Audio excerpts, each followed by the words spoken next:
Hello and welcome to another edition of Midnight Mania Sports.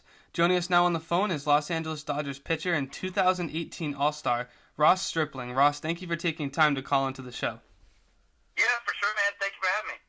So, Ross, let's go back to the beginning. Did you have a favorite baseball player or a favorite team growing up? Well, I grew up in the Dallas-Fort Worth area, so I was a big Ranger fan. There's guys back in the day by the name of like Rusty Greer, Rafael Palmeiro, and then obviously getting to like the Alex Rodriguez, Pudge Rodriguez eras. So that was kind of my team. But if anybody, I mean, I was always a Ken Griffey Jr. mega fan. I had tons of his baseball cards. I loved Ken Griffey Jr. And did you always know you wanted to play baseball, or were there other sports as well that you were interested in growing up? I kind of played everything growing up, man. I have parents ask me all the time, like, what do I need to do to get my kids seen or give them lessons or all this stuff, and I'm just kind of like, man, I don't know. I think you should play any sport that you want and anything that you find fun. Give it a try. You know, I'm glad I didn't focus on baseball only from 10 years old on, but you know, some kids, that's what they want to do, and that's great. But I always chose to just kind of play a little bit of everything. And you said you grew up in Dallas. Were you a big Cowboys and Mavericks fan, or? Yeah, definitely. Big Cowboys fan. You know, when I was really young, that was Troy Aikman and Emmitt Smith. Yep. And then the last 20 years haven't been as great. They just fired their coach, I guess, today or last night. So we'll see what happens with the Cowboys. And then, yeah, the Mavericks, Dirk Nowitzki was basically my whole childhood. Loved Dirk. And now moving on to the Luka Doncic era, it's going to be a lot of fun to watch the Mavericks moving forward. Yeah, they're definitely an up-and-coming team in the NBA. And going back to MLB, you've spent parts of the last 4 seasons with the Los Angeles Dodgers. What has that journey been like for you? Well, man, it's a grind. You know, you come up through the minor leagues, and you're competing for your job every day against hundreds, if not thousands, of kids that want the same job you have, and then you get to the big leagues, and it's cutthroat, and they demand a lot of success, and we expect to win a lot of baseball games, man. But I wouldn't trade it for anything. You know, to win 100 games every year is a lot of fun. To make runs into the postseason is a blast. That's awesome. And then to have teammates like Justin Turner and Clayton Kershaw and some of the best guys. You know, Cody Bellinger was just MVP. So I'm very lucky and in an awesome situation, and hopefully a Dodger for a long time. That's awesome. And you've done a lot of different things in your MLB career. You've started games, you've come out of the bullpen, you've finished a few games. Do you have a preferred role at all, or do you like the being versatile and switching it up a lot? Well, I think my heart will always be with starting. That's what I did in high school and college and the minor leagues. And, you know, I just kind of feel like my repertoire of pitches fits better as a starter, and I don't throw 100 miles an hour like almost every big league reliever now.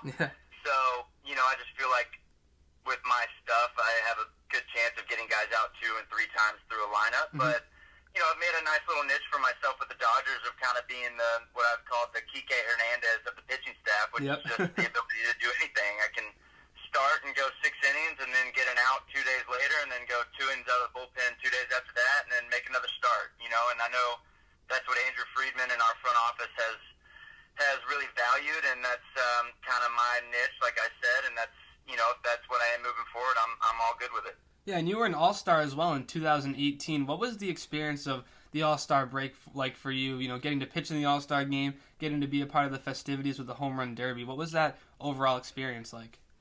It is a whirlwind, man.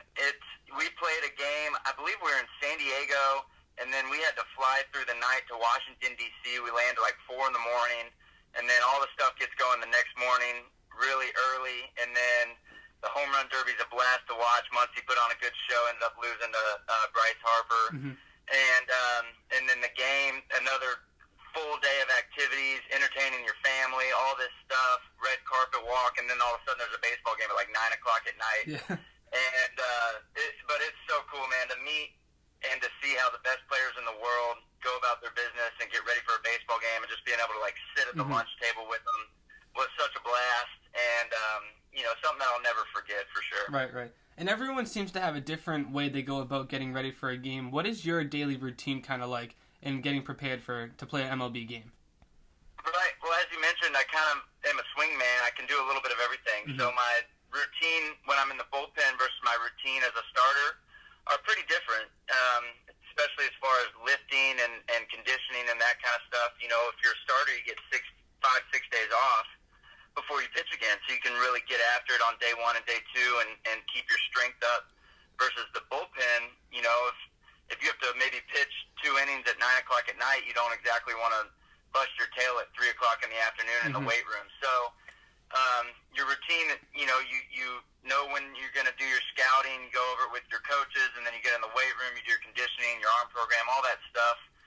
For me, it's just making sure that my body's in a good position to get guys out whenever I am going to get handed the ball, which is always at any time. So it's kind of just always changing. It's kind of a fluid routine.